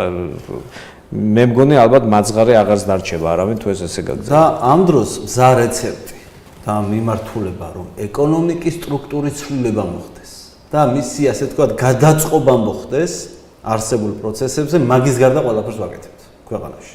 ფაქტობრივად ყველა უფრო მეტი აქცენტი კეთდება. ანუ მიზანმიმართულად ხდება ეს ყველაფერი. მე არ შემიძლია ესე ხელაღებით თქვა, თუმცა ჩემთვის თავარია შედეგი, თავარია ნაბიჯები, მუშა მიდგომები, რომელიც არ ჩანს. ერთადერთი კიდევ უფრო ადრე არ ჩანდა მაგალითად რომ ხალხს მაინც მოგეყარა თავი ხო არ აქვს მნიშვნელობა შენთვის კარგი ხალხი შენი მხარდამჭერი ოღონ მოუყარე თავი ეკონომისტებს და დააწყებინე ეს უკვე დაიწყეს ეს იდეალური აი ეს მაინც მოხდა რა არ აქვს მნიშვნელობა ოღონ გაკეთდეს ხო მაგრამ თავარი მაინც ახლა რისკენაც უნდა გაკეთდეს ეს რომ ვიძახით ეს არის ეკონომიკის სტრუქტურა რომელიც იქმნებოდა რა თქმა უნდა ახლა უნდა შეიცვალოს არსებული ასე ვთქვათ მოცემულობის გამოწვევების შესაბამისად და განისაზღვროს თქვი განვითარების ვექტორები. სწორედ ამ მოცემულობის შესაბამისად. აი მე შეიძლება ვიფიქროთ უკვე როგორ შეიძლება რომ ვთქვათ ყველაფერი დაალაგდეს, დაბალანსდეს, ახლა ცოტა რთულია რეგიონში ახლა წამყვანი ეკონომიკური პოზიციების მოპოვება, მე უფრო ჩემი მისია გლობალურ ეკონომიკაში წამყვანი პოზიციის მოპოვება, მაგრამ თუ საშინაო პოლიტიკა არ შევცვალოთ ამ თემაზე ცოტა გაგვიჭირდება. აი საშინაო პოლიტიკას რომ დავალაგებთ. შესაბამისად აი ეკონომიკურ მოცემულობას რომ გავაძლიერებ, მე მჯერა, მე დარწმუნებული ვარ ჩვენ გვაქვს ამის ხალხი და ამის რესურსი, რომელიც გლობალურ ეკონომიკაში სათანადო წამყვან პოზიციას დააკავებინებს ჩვენ ქვეყანას. აი ბატონო რატი რადგან შეეხეთ ექსპერტულ ნაწილს და საექსპერტო მიმართულებას საერთოდ. ნებისმიერი სფერო ავიღოთ ეს ეკონომიკა იქნება იურიდიის პროდუქცია იქნება თუ სხვა მიმართულება. არ აქვს მნიშვნელობა. ფაქტურად გეთანხმება არც ერთი მიმართულებით არ მოხდარა სახელმწიფოს გადადგმული ნაბიჯი თანამშრომლა იმ ექსპერტებთან და იმ დაუშვათ კვლევარებთან, რომელიც ამ მიმართულებით უხერხულ ექსპერტებთან ესე ვთქვათ. უხერხულ ექსპერტებთან და აი ზუსტად მაშინ კითხვა მინდა დავსვა რომ აი თავრობამ თქვა ესეთი რაღაცა ფაქტიურად მინდა რა წამოწიო ეს თემა, იმიტომ რომ არ შეიძლება ესე პირდაპირ თვალებში ნაცარი შეაყარო ხალხს და ეს ხალხმა უნდა იცოდეს რომ თქვა ესეთი რაღაცა რომ ჩვენ მოხდა ფინანსთა სამინისტროში შეხვედრა ექსპერტების მაგრამ შემდეგ გამოვიდა გარკვეული სტატია დაიდო თავრობამ ისაუბრა იმასთან დაკავშირებით რომ ჩვენ მივმართეთ ფაქტიურად ყველა საექსპერტო ჯგუფი იქნება ეს კვლევართა ჯგუფი თუ ორგანიზაცია და ასე შემდეგ ვინც გამოთქვა სურვილი ისინი ჩვენ დავპატიჟეთ და თურმე 19 ადამიანს გამოუწვია სურვილი რამდენიმე ორგანიზაციას, ანუ იქიდან გამომდინარე და ანუ ფაქტიურად იქ ვინ იყო შეიძლება ერთეულები ფაქტიურად შეიძლება გამოვრიცხოთ, მაგრამ რამდენიმე ადამიანი, მაგრამ ძირითადად არის ის ადამიანები, რომლებიც პროსახელმწიფოებრივი პოლიტიკის მთავარი მხარდამჭერი. ხო, აი ესეთი ექსპერტები, ხო, აი უფრო სხვაგვარად მაგრამ ესე ჯობია ითქვას, ну ესეთი ექსპერტები თანამოაზრეები სახელმწიფო მეინსტრიმის. დიახ, და შესაბამისად აი ესეთ პირობებში როგორ ფიქრობთ, როცა თანამოაზრეები არიან, ანუ არ ხდება ოპონირება გარკვეულ საკითხზე, არ ხდება კამათში იბადება ჭეშმარიტება ბატონოები ანტიკურ ხანაში. გეთანხმები და შესაბამისად დაიდება თუ არა ის პოსტკრიზისული გეგმა, რასაც ჩვენ ველოდებით და რაც თქვენ დაუშვათ თქვენ არაერთხელ გისაუბრეთ შეიძლება პატარა ეს თქვა თქვენ ძალიან კარგად ახსენეთ სახელმწიფო ვერ იგებსო თუ ესე ვთქვათ ვინმეს ნაკარნახები ესე მივხვდით და ბატონმა რატომაც ესე ვთქვათ უცებ მე ვერ ვიტყვი მაგრამ ეხლა უცებ ამომიტივდება და ქალბატონე ეკატერინე ტიკარაძის განცხადება ჯანმოს რეკომენდაციების დანერგვაზე აი იმდენად ესე ვთქვათ პირდაპირ ისაუბრა რომ საქართველოს იქნება პირველი ქვეყანა ვინც ამ სატესტო რაღაც რეგულაციებს შემოიღებს და ამაშიც კი ჩვენ პირველები ვიქნებითო აი მე მაპატიეთ მაგრამ მე არ მინდა რომ ვაქცინაციისთვის ვიყო სატესტო ობიექტი მოდით რა გერმანიამ დატესტოს თავის ქვეყანაზე ინგლისმა ისედაც მილიარდები არიან და მილიონები ხო და 3 მილიონ ნახევრიან ერს რომელიც გენოფონდი უკვე მუზეუმშია დასადები და წითელ წიგნში შესატანი დაგვანებონ თავი რა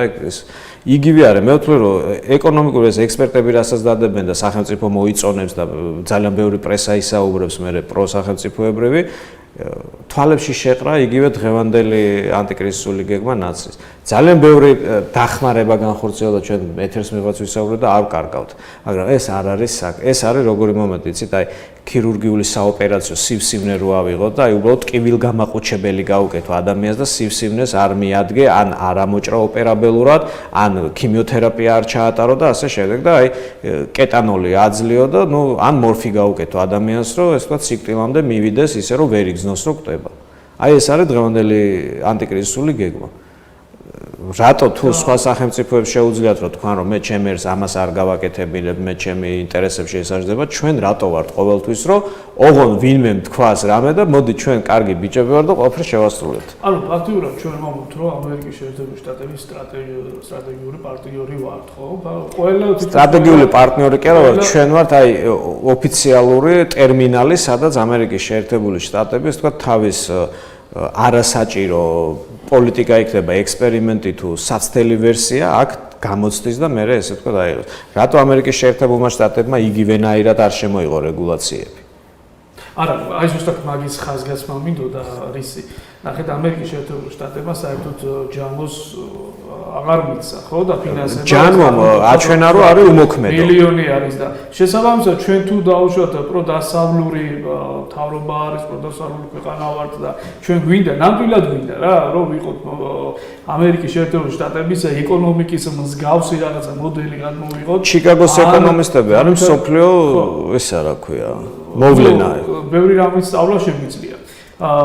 და ჩვენ პირდაპირ ვიძახით რომ არა თქვენ ამერიკას დავუშვათ პირდაპირ ეცინამატებთ ამერიკას ამ კუთხით ხო ესე იგი რა გამოდის ფაქტურად არ ვიცით ორიენტირი არ აქვს ორიენტირი დაკარგული ქვეყანა ვართ და საერთოდ ამერიკამაც დაყვინა შიდა პოლიტიკაში ამერიკამაც დაყვინა შიდა პოლიტიკაში ვერ ვიტყვით რომ ტრამპი არის იგივე ძალის პრეზიდენტი როგორც იყო მაგალითად ჯორჯ ბუში უმცროსი თავისი გავლენით დღეს ტრამპს იმდენი მოწინააღმდეგე ყავს, რომ ჩვენ ვერ ვიგებთ, ესე ვთქვათ, კონგრესს დაუჭიროთ ხარი და იქ ესე ვთქვათ, ზვიგენებს, რომლებიც ცდილობენ, ესე ვთქვათ, პრეზიდენტი იმპიჩმენტის საკითხებზეც არის საუბარი ტრამპის მიმართ და უნდობლობის გამოცხადებაზე. ხო, მაგრამ ამას მე მგონი ვერ გაუბედავდნენ სხვა ამერიკის პრეზიდენტებს.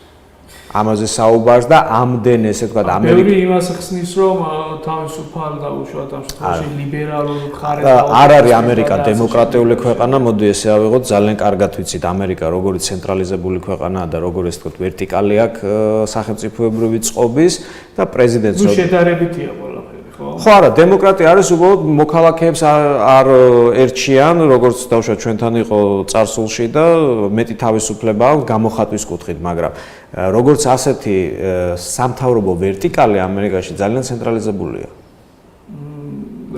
რაღაცა კუთხით ვერ დაგეთახმებით იმიტომ რომ თუ ჩვენ გადავხედავთ მაგალითად შტატებს თითოეული შტატს აქვს თავისი დაუშვათ დამოუკიდებელი არა მე მაგას არ გულისხმობ მე გულისხმობ აპარატი როდესაც ერთმანეთს ანუ დაქვემდებარება გაყოფა ესე ვთქვათ სამთავრობო ძალა რა თქმა უნდა ეს არის ძალიან მკაცრი ძალიან ვერტიკალზე აგებული მაგრამ ჩვენ თუ შევადარებთ ევროპის თუ განვითარებული ქვეყნების სხვა მთავრობათა სტრუქტურას რა თქმა უნდა ამერიკის შეერთებული შტატები ერთ-ერთი მისაბაძია ამ შემთხვევაში. არა, ეს რა თქმა უნდა, მაგრამ ევროპაშიც კი სარკოზის გარდა ვერავის ვერ გაუბედეს, ესე ვთქვათ, ავტორიტეტის შელახვა, ხო? და შერყევა. დღეს, როდესაც ამერიკის პრეზიდენტს უბედავენ, ესე ვთქვათ, ესეთ რეზონანსულ პროცესებს, მისი ადმინისტრაციის უპროს. დემოკრატიის გარკვეული გამოხატულებაა. აი ზუსტად მაგაში ამ დემოკრატიამ მერე დააზიანა ის ავტორიტეტი და ჩვენი მთავრობაც მაგით იმართლებს თავს, რომ ანუ აღარ იცის რომელ ვექტორს მერგოს ამერიკა დარჩება თუ არა ისეთივე ძლიერი, და შეხედეთ, ბევრი ქვეყნის მაგალითად რუსეთისთვის საერთოდ არ აქვს დემოკრატიას მნიშვნელობა. პრეზიდენტის ავტორიტეტი შეირყა, ესე იგი ამერიკის არა, ამერიკის რუსეთის ერთ-ერთი ეს აიწონაზე რო ავიღოთ შემაკავებელი ძალა ამერიკაა. როდესაც ამერიკაში სამთავრობო ვერტიკალის რყევა მიმდინარეობს, ეს რუსეთის ხელს აძლევს. რა თქმა უნდა. მე აქედან გამომდინარე ვამბობ და დღეს უკვე საქართველოსთვის არ ცხელა ამერიკას. იხრება შესაბამისად, იმიტომ რომ თუ ჩვენ 10 წლის წერტილად ავირჩიეთ რა თქმა უნდა ამერიკის შეერთებული შტატები იქ მიმდინარე პროცესები აისახება ჩვენი პარტნიორის სუსტდება ძლიერდება ჩვენი მტერი გამომდინარე აქედან უკვე ამერიკას საქართველოს პრობლემებისთვის არ ეცხელება მალე ეხლა მეორე კუთხით რომ შევხედოთ და შევხედოთ ბატონ რატის ვკითხო თუ ამერიკის შეერთებული შტატებში სამთავრობო გარკვეული პრობლემები შეიქმნა ისეთი ძლიერი არის თვითონ მოსახლეობა გულისხმობ არასამთავრობო ანუ ჩვეულებრივ ქვედა ფენა რომ მთავრობის ნორმალური მთავრობის ну თუ არ მოეწონა ამ შემთხვევაში მოსახლეობას მისი ჩამოყალიბება ალბათ მოსახლეობას არ გაუჭირდება, იმიტომ რომ ბერკეტები ამ შემთხვევაში აქვს მოსახლეობას. კი ბატონო, ახალი არჩევნები, ახალი პრეზიდენტი და ეს პრეზიდენტი საქართველოს გაიხდის თუ არა სტრატეგიულ პარტნიორად. ფინანსური გულისხმობ თუ ასე შემდგომში. ჩვენ მიჩვეული ვართ ერთ რამეს, რომ პირველი პირი რომ იცვლება, ხომ, რომ თითქოს უკვე იცვლება სისტემას, ინსტიტუციების არსით, თვისებებით, თვისობრიობა, სტრუქტურაც არ. განვითარებული ეკონომიკის მქონე ქვეყნები იმით არის ჩვენზე წინ, რომ მან ინსტიტუციები უფრო მეტია ვიდრე პერსონები. ამიტომ პერსონის ცვლილება აღარ წყვეტს, არა რა თქმა უნდა წყვეტს კონსტრუქციას, მაგრამ ინსტიტუციები იმდენად ძლავრია, რომ არ იცვლება პოლიტიკა, არ იცვლება წესები. ფაქტობრივად სახელმწიფო ვითარდება ინსტიტუციების თავისი ჩვენი მიზანიც, რომ ესე დავალაგოთ, რომ ინსტიტუცია უფრო მეტი იყოს და რომ მოვა შემდეგ სუსტი მართველი რომ მოვიდეს, ის ვერ ბოდიში და ისეთ ფრთხილებში ვერ გაქარჩავს. ვერ გაუძლებს ძლიერი ინსტიტუციის მმართველობას. მის კაბინეტში ჯდომას უკვე ფაქტობრივად ვერ შეძლებს. ეს არის ჩვენი პრობლემა, რომ ინსტიტუციები ვერ მოდის სათანადო დონეზე. ეხლა რო ვთქვათ, რომ პრობლემა არ იციან, რა თქმა უნდა, ბოლო გამოსვლაზე პრემიერ-მინისტრმა პირდაპირ აღნიშნა, რომ ვიცით ინსტიტუციას, აქვს პრობლემა, გამოწვევები გვაქვს ინსტიტუციურ. მაგრამ პრობლემების გადაჭრა როგორ დაასახელა? 10-15 წელიწადში რეფორმას გავატარეთ. აი ეს არის პრობლემა, რომ პრობლემა ვიცით, ყველა მიცის პრობლემა. ეხლა ვინც იმას იტყვის, რომ პრობლემა არ ვიცი, ან დარგში, ან რაიონში, ან სოფელში, ან ჩემ მიმართულებაში, ის მოსახსნელია მაშინ თქვენ მოსახსნელი. ჭურში ძინა. ხო, იმიტომ რომ დღეს პრობლემა პრემიერია დაწყებული რიგითმა ბავშვმაც იცის, უკვე რომ არის თავის ასე ვთქვათ, სივრცეში, რადიუსში რა პრობლემებია. და როდესაც ვერ ჭრი, ეს გადაჭრის რესურსი კიდევ სხვა არის. მესმის შეიძლება რომ არ კონდეს რესურსი, ან კონდეს და არ გამოგდიოდეს, ორივე პრობლემა, მაგრამ როდესაც ამბობ რომ გვაქვს პრობლემა, ვიცით გადაჭრის რესურსი, მაგრამ ეს 10-15 წელიწადში ეს სახელმწიფოს უკვე ასუსტებს სტრატეგიულადაც, პოლიტიკურადაც და რა თქმა უნდა ეკონომიკურად. ეხლა როდესაც გვინდა შევედაროთ სხვა ქვეყნებს, ყველაფრის თავი არის ეკონომიკა, მაგრამ ეკონომიკის რესურს ვინ ქმნის? პოლიტიკა. პოლიტიკური სუბიექტები, ერთადერთი რესურსი, რომელიც დღეს არის დარჩენილი, გამოსავლის, პირდაპირ ხალხსგაცმით აღნიშნავ, ეს არის ცვლილებები. ცვლილებების რესურსზე გადის ჩვენი ქვეყნის განვითარება. მეზობელ ქვეყნებს დავიწყეთ საუბარი, აი სომხეთზე, აზერბაიჯანზე, მათ ჩვენ უსწრებდით ყველა სფეროში, ყველა დარგში, სიცოცხლის უნარები, თითქმის აი როდესაც ვაანალიზებდით სხვა მაგრამ ისეთი ასე მიდგომები განახორციელეს, სიცოცხლის უნარიანი ცვლილებები განახორციელეს. არც ერთ ქვეყანაში ასე იგნორირებული არ არის ინტელექტუალური კლასი, როგორც ჩვენ ქვეყანაში. ყველგან აფასებენ, აი შეიძლება ჩვენზე ცუდი მდგომარეობა ქონდეს ეკონომიკურად და სოციალურად, მაგრამ ის მაინც იციან, რომ განათლებული სეგმენტი რო ყავს და თუ განათლებული კი არა, უმაღლეს განათლებული და კიდევ უფრო მეტი სამეცნიერო აკადემიური სექტორი ყავს, ეს იცის რომ ბურჯია ქვეყნის, მაგრამ თუ ექსპერტები, ანალიტიკოსებია და საზოგადოებრივად აქტიური პირი ყავს, ეს ბურჯი კი არა, ეს უკვე საერთაშორისო კლასია, რომელსაც ჩვენთან ფაქტობრივად ერთ ქვაბში ხარჩავთ. აი ეს არის უბედურება, აი გადარჩენისთვის იბრძვიან ესეთი მეცნიერები. ფაქტობრივად აიძულებენ რომ ისეთ არხში მოექცეს, რომ ან დაანებოს თავი ყველაფერს, წავიდეს, შეეშვას. ასე ადვილია, ხო? გადაწყობა, გადმოწყობა. ან ქვეყნიდან წავიდეს, ან სხვა ბიზნესში გადაერთოს, ან ამ დროს შენ რას კარგავ? კარგავ კონკრეტულად პრობლემებზე ორიენტირებულ სპეციალისტებს. არ აქვს მნიშვნელობა ის ანალიტიკოსი იქნება, ექსპერტი იქნება, პროფესორი იქნება თუ რიგითი ჩვეულებრივი ხო დაკარგული ინვესტიცია. 1125 ლარზე უნდა იმუშაოს მე ასეთმა ექსპერტმა. ის არ არის ჩვეულებრივი სპეციალისტი. ბედნიერი უნდა იყოს. და ხო, და ამ დროს ჩვენ საუბრობთ რაზე? ახლა მე მესმის განვიხილავდით რომ ჯანდაცვის სექტორში მე ვაღიარებ ძალიან დიდ წარმატებას მივაღწევ. მივაღწევ რის ხარჯზე? მთავრობამ ითანამშრომლა სამედიცინო სექტორთან, საზოგადოებამ ყველანაირად ხელი შეუწყო სამედიცინო სექტორს და საზოგადოება ერთიან ჰარმონიულ გაგებით, შეგნებით დავამარცხეთ ეს. ეს არ არის ვინმეს დამსახურება მარტო ან ერთი კაცის, ან ერთი პირის. არა. ეს თელი საზოგადოება გულისხმობ კორონავირუსთან. დიახ, კორონა პანდემიასთან. თუმცა კითხვაც დასასმელია იყო თუ არა კორონავირუსის ეს ვთქვათ საფრთხე ესეთი მაღალი, როგორიც წარმოჩენილი იყო საქართველოში კონკრეტულად. აი ზუსტად ჩემი მონოლოგი მაგას ემსახურებოდა. მე უფრო რეალისტური ფაქტებით წამოვლ ის რაც არის სოფლიო ტენდენცია. მე უპასუხებ ამ შეკითხვას. თქვენ თვით. კი ბატონო. მე არ ვთვლი, რომ საქართველოში კორონავირუსი იყო ესეთი საფრთხე, როგორიც ეს ჩანდა. შემთხვევებიდან გამომდინარე, ეხლა იტალიაშიც იყო გამოჯანმრთელებულთა რიცხვი და პროცენტულად რო ავიღო, იქაც არ იყო ცუდი ესე ვთქვათ პროცენტი მაჩვენებელი გამოჯანსაღებულების, ხო? იგივე არის ჩვენთან თუ დაავადდა დაუშვათ 200 ადამიანი, რა თქმა უნდა, ნაკლები იყო პროცენტულად სიკვდილიანობა, მაგრამ ესეთი მასშტაბები კორონავირუსის რო იტალიაში ყოფილიყო, აი მე რეგვესაუბრა, მაშინ შეძლო თუ არა ჯანდაცვამ გამკლავებოდა. ეხლა 400 კაცი დაინფიცირებულის გამკლავება, მე მგონი ჩვენს მედიკოსებს უნდა შეძლებოდა, იმიტომ რომ სოფლიო დონის მედიკოსები ყავს და ეს არ უნდა იყოს რაღაც ზემიღწევა, თუმცა ვეთანხმები ბატონ რატოსო ეს ძალიან დიდი მიღწევაა.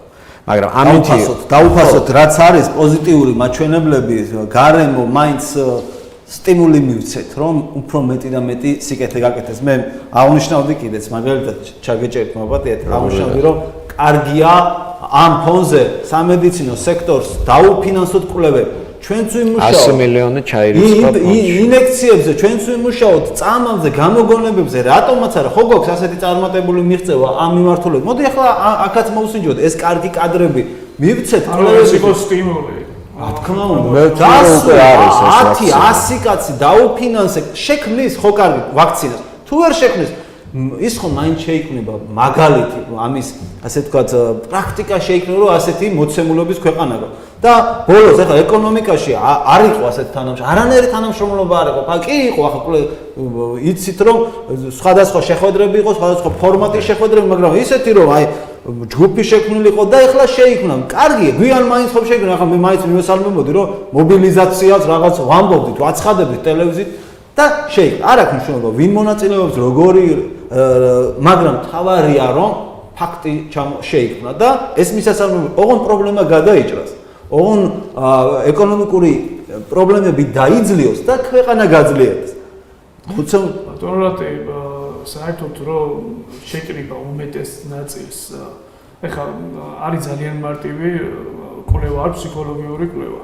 ადამიანი მიდის, გარემოა შექმნილი, მიდის და ჯდება იქ და ელოდება ექიმიანს თუ რაღაცას და იქ ერთი წამოდგება და რაღაცას იძახის. მეორე წამოდგება, მესამე ხუთი ადამიანი წამოდგება. სპეციალურად სტარა და მეექვსე სპეციალისტი ზეთანხმება რომ არ წავედეს. ეს თავიდან უყურებს ამ შემთხვევაში რომ რა ხდება, ხო არ გაგიჟდნენ, რაღაცებს იძახიან ეს ხალხი წამოდგება. ნუ მეორეჯერ გაგდა, მესამეჯერ ესეც ადგება უკვე. საერთოდ რომ არაფერ კავშირში არ არის და ასე შემდეგ, ხო? მასის ეფექტი. ანუ იმას ნიშნავს, რომ თუ უმეტესი ნაწილი ისეთ ექსპერტებს შეკრიბავ, რომ ეთანხმება შენ პოლიტიკას და ამ შემთხვევაში არა კრიტიკის რაიმე დაუშვათ ნიშნავსება და შესაბამისად გარკვეული ამ შემთხვევაში აზრი შეკრებას ფაქტიურად არ აქვს. ყველაფერშია აზრი ჩადებული.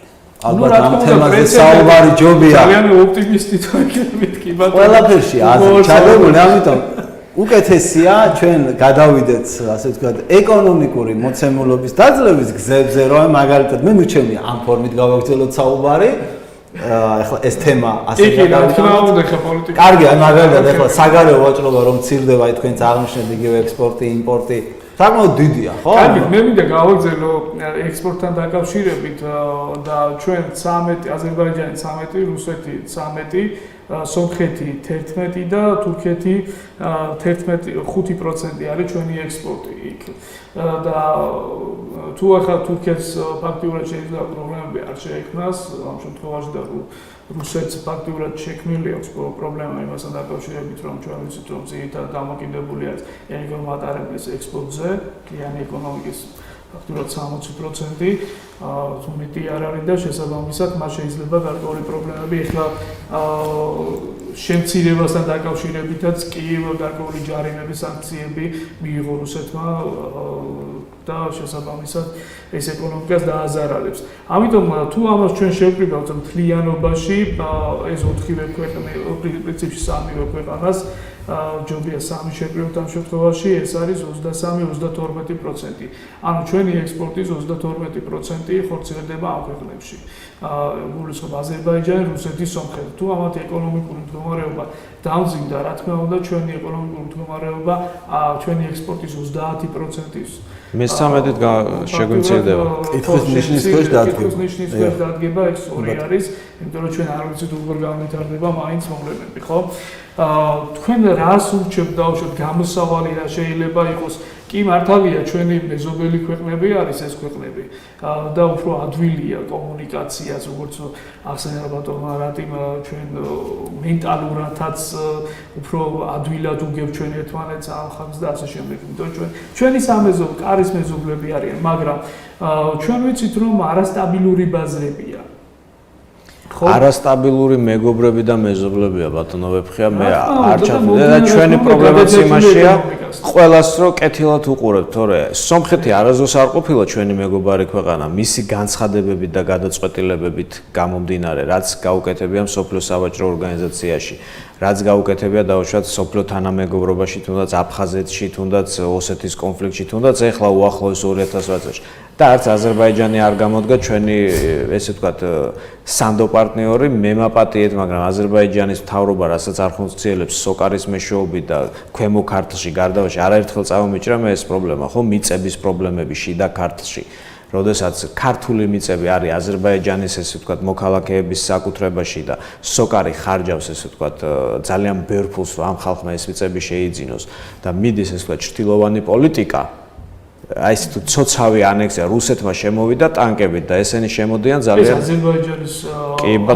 სოკარი ამ შემთხვევაში რა თქმა უნდა რა თქმა უნდა ამას განახორციელებს ყველა გააკეთებს ასევე საქართველოსმა შეიძლება გააკეთოს ამის საშუალებას ის ქვეყანა მიცეს რომელ ქვეყანაშიც ამას აკეთებს ანუ ეს არის მთავრობის სისტემა ბატონებო ჩვენ ქვეყანაში 200-ზე მეტი, რამდენიმე ასეული 1000, მოდი ასე ვთქვა, 200,000-ზე მეტი სომეხი და ასევე აზერბაიჯანელი გაცილებით მეტი.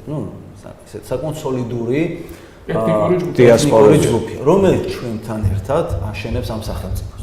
ჩვენთან ერთად არის სახელმწიფო მართლობა, ჩვენთან ერთად იღწვის ეკონომიკისთვის, პოლიტიკისთვის, თავიანთი განვითარებას. მათ დასაფასებელია მათი მონაწილეობა, მათი როლი და მათი რელიგიური ფაქტორიც თუნდაც და მე ამას ვაფასებ გულწრფელად. მეორე, ჩვენ უნდა მივიღოთ დაბალანსებული პოლიტიკა გავატაროთ მან ქვეყნებთან მიმართებაში და დეესკალაციის ღონისძიებები, ასე ვთქვათ, ბიძგის მიმცემი უნდა ვიყოთ, რომ კონფლიქტი არ გაძლიერდეს. ის რომ საგარეო ვაჭრობა და ის რომ ეკონომიკა ჩვენ თავიდანვე აღვნიშნეთ, ის რომ მათი წვლილიც დიდია და ასევე ჩვენი როლიც საკმაოდ დიდია მათთვის. და რეგიონის უსაფრთხოება არავის არ აძლევს ხელს.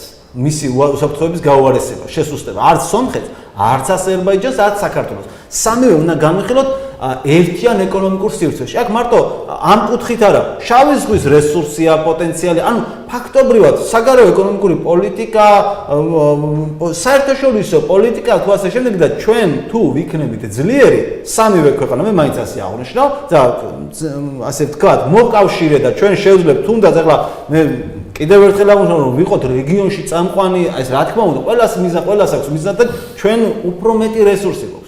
მათ სამივეზე მეტი რესურსი გვაქვს.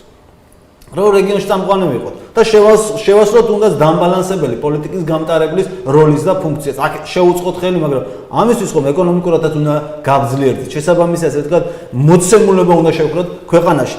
და რა თქმა უნდა, ასე ვთქვათ, მათი ასე ვთქვათ, დავაფასოთ მათი ურთიერთობები ჩვენთანაც. ეს მინდოდა გამესვა ხაზი. ეს არის გრძელვადიანი პროგნოზი. ამ შემთხვევაში სურვილი, რომ და ეს შეიძლება იყოს გეოეკონომიკური და გეოპოლიტიკური მიმართულებით, დაუშვათ ჩამოსაყალიბებელი გარკვეული გეგმა ეკონომიკაზე აგებული, მაგრამ აქ საუბარი შეიძლება წავიდეს იმასთან დაკავშირებით, რომ ეს კონფლიქტი ეხლა ხდება.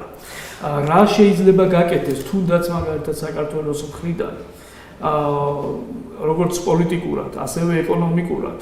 რა არის გასაკეთებელი, რომ გარკვეული ზეწოლა რა თქმა უნდა მესმის ის ფაქტორი რომ თუ დაუშვათ ეკონომიკა წავიდა და ერთი ქვეყანა დაეცა რა თქმა უნდა ეს დომინოს ეფექტი გაგრძელდება ასევე პოლიტიკაც დომინოს ეფექტი გაგრძელდება და შეიძლება სამხრეთ კავკასია დაიკარგოს მაგრამ ნუ აქ არის ამ შემთხვევაში საქართველოსამდე მისასვლელი გზის რა თქმა უნდა გაყვარვის თემა არის ხო რასაც დაუშვათ რუსეთი აკეთებს მაგრამ რა უნდა გააკეთოს საქართველოს შეიძლება რაღაცა დაუშვათ ეკონომიკური მიმართულებით გარკვეული გარღვევით უმოკლეს პერიოდში მოვახდინოთ ისე რომ ჩვენ გარკვეულწილად გარკვეული თავდაცვა ამ შემთხვევაში როგორც ეკონომიკური ჰაბის რა მიმართულებით ხარ ფიქრობთ ან რა არის მოკლევადიანი აი ბატონო ირაკლისთან მექნება ეს კითხვა მოკლევადიანი აქ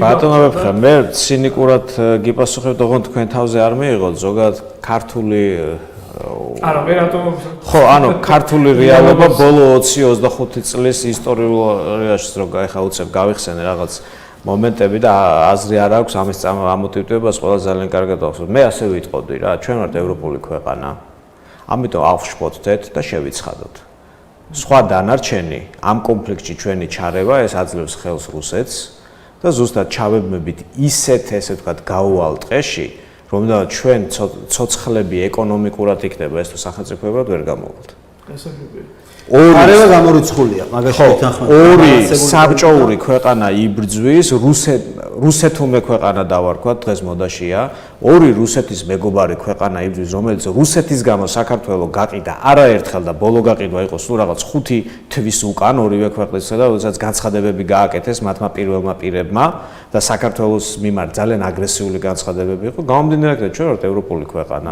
მივისწრაფით ევროკავშირისკენ და როგორც ჩვევია ევროპულ კულტურულ ქვეყნებს აღშფოთდეთ რომ ესეთი რამე ხდება მათ ქვეყანაში და უსურვოთ უახლოეს დროში მშვიდობიანად მოგვარდნენ თუმცა საინტერესოა ბოლო 24 საათის განმავლობაში კონფლიქტი არის ასე ვთქვათ შედარებით მინერალური და მიზეზი არის სომხეთის პრემიერ-მინისტრი ჩავიდა ბელარუსის პრეზიდენტთან ლუკაშენკოს შეხვდა იქ ჩავიდა რუსეთის ფედერაციის თავმჯდომარე და საინტერესო იყო სხვათა შორის ლუკაშენკოს პირველი სიტყვები რომ ვიციო დაძაბული დღე ჰქონდა და თქვენო ახლა იბრძვითო ორ ფრონტზეო ეს არის პრემიერ-მინისტრობისთვის და პრეზიდენტობისთვის ხუმრობით უთხრა თუმცა მე ხუმრობით არ ვამბობ ამას მე ვამბობ იმ ციტირებას რაც იქ ითქვა ცინიკურად უთხრა რომ ომი არის ფარსი და იბრძვის პოლიტიკისთვის რუსეთთან შეხვედრის შემდგომ დაუკვირდით აზერბაიჯანის და სომხეთის დღეს ასე ვთქვათ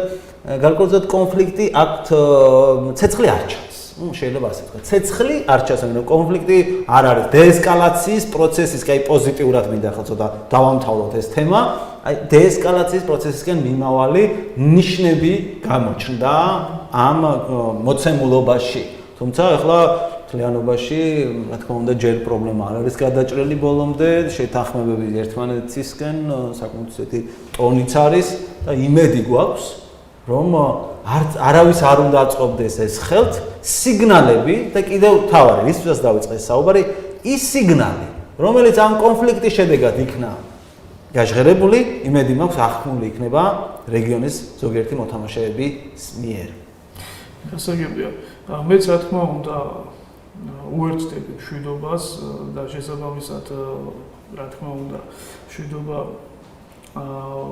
ერთი ქვეყნის დაუშვათ ამ შემთხვევაში და ორი ქვეყნის ჩართვა სამხრეთ კავკასიის ფაქტიურად ორი ქვეყნის ჩართვა ამ გაუგებრობაში თუ ერთეულების რაღაცა ინტერესში ფაქტიურად ეს ძალიან ხანძარს რა თქმა უნდა სამხრეთ კავკასიას მომდებს ამ შემთხვევაში კი ჩვენი პოზიცია უნდა იყოს ვეთანხმები თქვენს გამოსაზრებას ეს უნდა იყოს შუალედური პოზიცია და უფრო მიზანმიმართული რომ ეს მდგომარეობა არ გადაიზარდოს და ამისთვის გარკვეული განცხადებები შეიძლება ჩვენ გავაკეთოთ როგორც საქართველოში ასევე საზღვარგარეთ ჩვენ დავივიწყეთ საერთაშორისო ორგანიზაციები და მათთან არ თანამშრომლობთ ფაქტიურად მაგრამ აქტიურად უნდა ჩავთოთ ეს საერთაშორისო ორგანიზაციები ანუ ფაქტიურად ყველა მიცის ამ მდგომარეობა ძალიან ბევრი წარმომადგენელი ყავს საქართველოში მაგრამ ჩვენი პოზიცია იმიტომ რომ ქვეყანა ვარ ჩვენ უნდა დავანახოთ რომ ჩვენ ამ მიმართულებით ესე ვფიქრობთ მადლობა ნამდვილად კარგი გადაცემა გამოვიდა, კარგი ჩართვისთვის, ამოწურვა პასუხებისთვის. მე ვფიქრობ, რომ ჩვენმა მაყურებელმა ისე ამოვლა დღევანდელი გადაცემით. ჩვენ კი მართალია, რომ სომხეთთან აზერბაიჯანთან გარკვეული ეკონომიკური ურთიერთობები გვაქვს, მაგრამ სიტუაცია იქეთკენ არ წავა, რომ გარკვეული ზიანი საქართველოს მიიღოს. ეს მაგრამ გადაცემა საერთოდ ანალიტიკური მიმართულებით გარკვეული სიგნისეული ჩართვა ეს აუცილებელია, იმიტომ რომ ჩვენ ვიცოდეთ, რასთან გვაქვს საქმე, ხო? წინასწარ ვიყოთ მომზადებულები.